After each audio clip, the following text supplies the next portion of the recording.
Hi guys, welcome back to my YouTube channel. More YouTube channel আপোনালোক সবকে স্বাগতম জনাইছো। মই আজি গৈ আছো আমাৰ বিশ্বাসী লাইফ গিভিং মিনিষ্ট্ৰীৰ মণ্ডলী বিশ্বাসী নমিতা বাইদেউৰ ঘৰত গৈ আছো। সো আমাক মাতিছে আমাৰ হাজবেণ্ড ৱাইফ দুটাকে সিহঁতৰ ঘৰত সৰু মানে পাকঘৰ মানে ঘৰ মেৰামতিৰ কাম অকমান আছে। সো আমি কামত অকমান সহায় কৰিবলৈ গৈ আছো। সো সেইকাৰণে কি কাম আপোনালোকক দেখাম। সো ভিডিঅ'টো চাব আপোনালোকে শেষলৈকে। সো আমি গৈ আছো ওলালো ঘৰৰ পৰা। গৈ আছো নমিতা বাইদেউৰ ঘৰত। Praise the lord. এয়া আজি অৱস্থাটো এনেকুৱা হৈছে, মোৰ পাকঘৰটো ভাঙি থাকিলে এতিয়া মানে ইয়াতে ভাত চাত বনাইছোঁ। এইটো দালি বনাইছোঁ, ভাত বনাইছোঁ, এইটো ভাত বনাইছোঁ। বিশ্বাসীকেইটা আহিছে সহায় কৰিবলৈ, সেইটো ভাত বনাইছোঁ। এইটো গাহৰি মাংস অলপে বনাই দিছোঁ আৰু দেই, পৰ্ক আৰু এইটো গাখীৰৰ চাহ বনাইছোঁ। আৰু ইয়াতে আছে মোৰ দালি কচু, পিছত দেখাম আপোনালোকক। আৰু এইফালে বাহিৰত দেখুৱাই দিয়াচোন কি অৱস্থা হৈছে, গৰম গৰম।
কেনেকুৱা পালি থাকে বুলি সেইটো গাখীৰৰ চাহ দিছো দেই।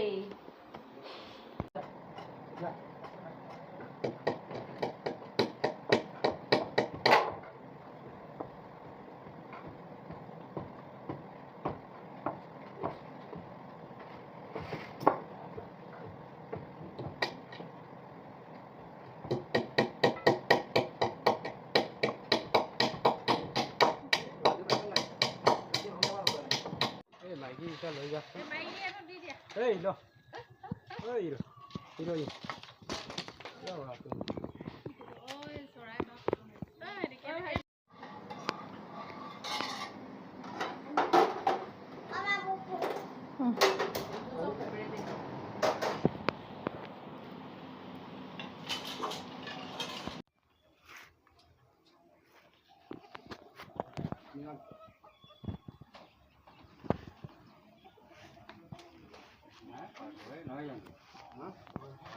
আগবঢ়োতে মেইন তাকে বস্তু